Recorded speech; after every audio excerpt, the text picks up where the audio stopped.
You could judge me. I don't care. Judge me. You guys are about to be disgusted with how cheap my life is, right? And I'm not trying to say no nothing, y'all, but my apartment is huge. Boop.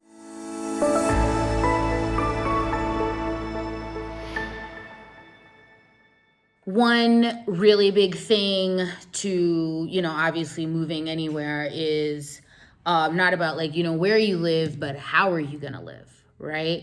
Is this a city that is affordable? Is Nairobi a place where you can live your life in a very decent, easy manner? So I just kind of thought, let me take the time to kind of run y'all through what my living is like and what am I really spending. Like I said, I moved from New York City before I moved to Kenya. And for all of y'all who know what those costs in New York City are like, you guys are about to be disgusted with how cheap my life is, right? I remember listening to a comedian one time say, the way that you've made it in New York is if you could live without a roommate. So I just want y'all to know I made it. I never had a roommate in New York. Now, your man coming over and harassing you and crashing, if that's considered living with somebody, fine. But I know my last man, he ain't contribute to, pay him a rent, all right? He might have paid for everything else, but he ain't run me no money for rent. So as far as I'm concerned, I was still living by myself. So anyways, just to give you guys a rundown of where what I'm living like, what my budget is, and what it looks like, right? I live in a part of town called Kilimani. Kilimani is an up-end market of town.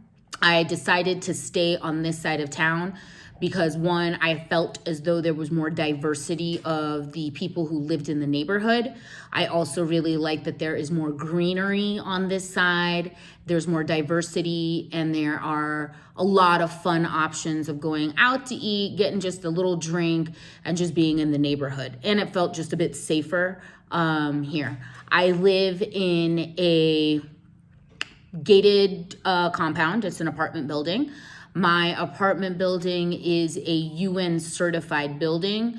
And so what that means is that for a building to be a UN certified building, they have to have certain security protocols in place and having proper security for people in the building.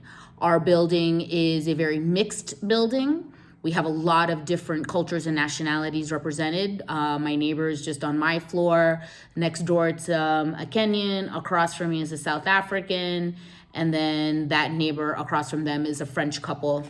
We have Somalis, Nigerians, Kenyans, Malawis, Americans, French, Dutch, Ethiopians. So just to give you an idea that this is a very diverse building. Our building also has a lot of people who are in high positions, high ranking positions in different private corporations as well as of governments. We have a few guys who live here who are brothers and family members to very well-known politicians in the country. So again, I'm just giving you an idea of the type of apartment and building and the environment that we're in. I live in a 2-bedroom, 2.5 bathroom apartment, plus has a DSQ, which is a domestic servants quarter, where the DSQ also has its own bathroom. And then there is a separate laundry area. And I'm not trying to say no nothing, y'all, but my apartment is huge. All right. It's huge. This thing has got to be at least 1,400 square feet. There is a balcony off of the living room, and then I've got a massive balcony off of the master bedroom. One thing after I left New York was I was not staying nowhere where there was no outdoor space. There needed to be some way where I could feel like I was outside, not stuck and locked up inside of one of these little tiny little apartments, right? My living room and dining room in this apartment are probably bigger than my 1-bedroom apartment that I had in Brooklyn, all right? So to give you an idea, I'm paying 1,300 USD per month. Now, is that on the high end for Nairobi? Yes, it is. It is on the higher end. I do acknowledge it. It is over my budget. I had a budget of maximum of $1,000. I went over my budget because again, y'all got to see my kitchen now. And maybe I'll be polite and share some photos later, but my kitchen is massive AF.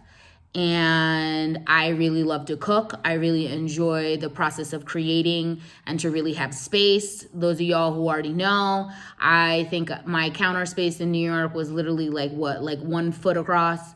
Now, what kind of creations are you making in something like that? Nothing. Anyway, so my that was a real seller. When I saw that back balcony and I saw how big it was, and literally it's not even a balcony on the back of the master bedroom. I mean, it's literally, it's big enough to be another master bedroom. It's huge. So anyways, I always wanted to be able to like grow my own veggies, grow my own stuff. And I have a lot of things that are growing on my back balcony. I have passion fruits, pineapples, chili peppers, lemons, lemongrass, thyme, rosemary, onions. We used to grow tomatoes, spinach, kale, and that's just the food. And then I have a lot of ornamental plants. I've turned into a super plant lady while I've been out here. Again, after living in that concrete jungle, I don't know why you would ever live without having just something green around you. You know what I mean? So anyways, my apartment doubles up also as my home office. The beauty of the working with the COVID is that now it's like super acceptable just to be like, listen, my office is from home. So that definitely saves on our costs. I keep, so for my business, we have a warehouse where we have most of our products sitting in that we do for distribution, but I also use my apartment as a secondary distribution site. And so I do keep generally on hand in my apartment between like 100 and 150 cases of our products just for easier distribution to our customers.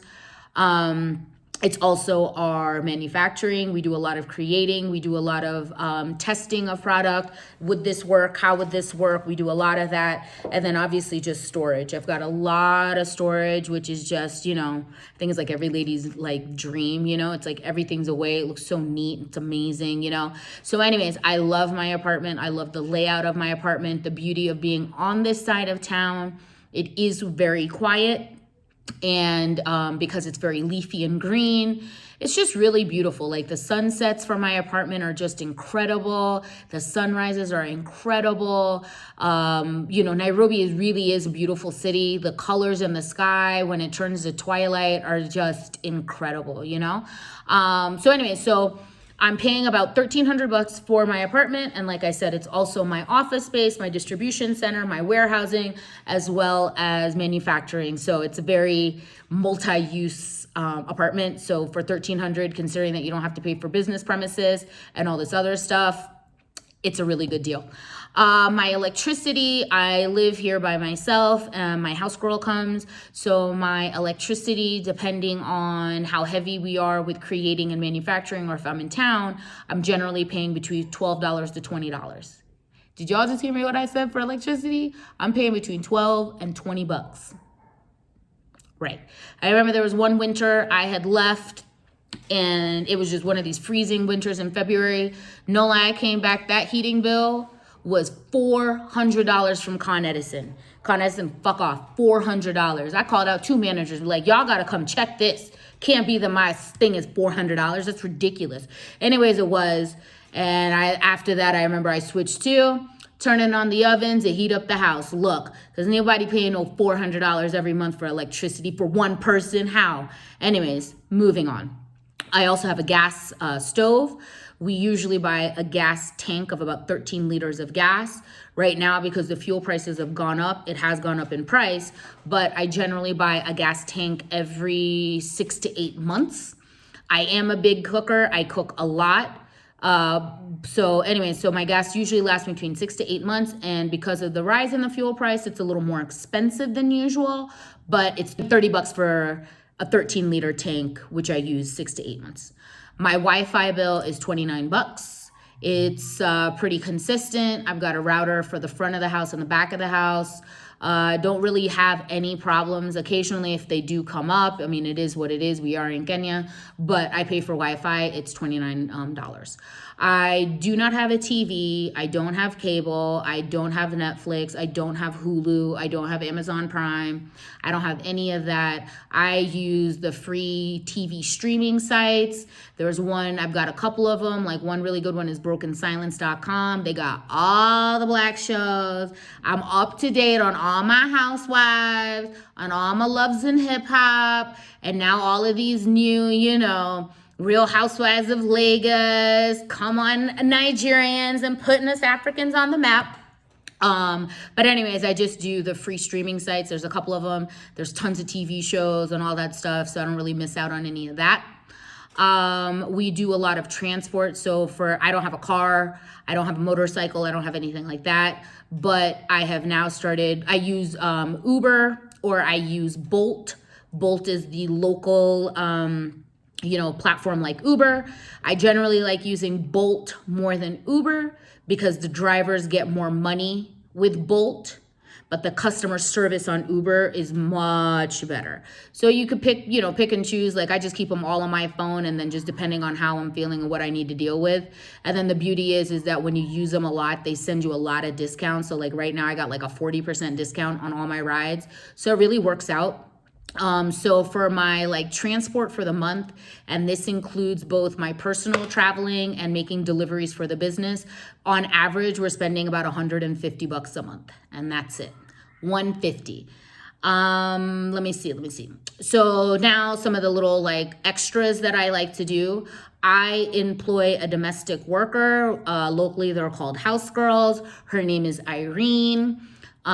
She's been with me for the last 5 years now. And I pay her $130 per month, which is on the higher side. She comes to work with me for 3 days a week, Monday, Wednesdays, and Fridays, and whenever I need her. I'm gonna be honest with y'all.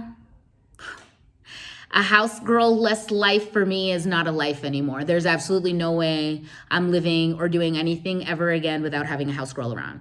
I had even gone down to the U.S. Embassy to figure out how can I travel with Irene so that when I go down to Miami for a couple of weeks, she can come on with me. And because she knows what I like and because she knows how I live my life, she should just go ahead and go get it done. And then what a nice pleasure for my mom and my sister and them for let me bring my house girl so she'll just do everything and you guys can chill. I'll be honest, sometimes I hate going to the States for more than 2 weeks because now I got to do my own laundry. I got to do all of that. And to give you guys an idea, and you guys already know, so in the city, when I lived in Brooklyn, the broker called me spoiled because I wanted to have a washer or a dryer in the building.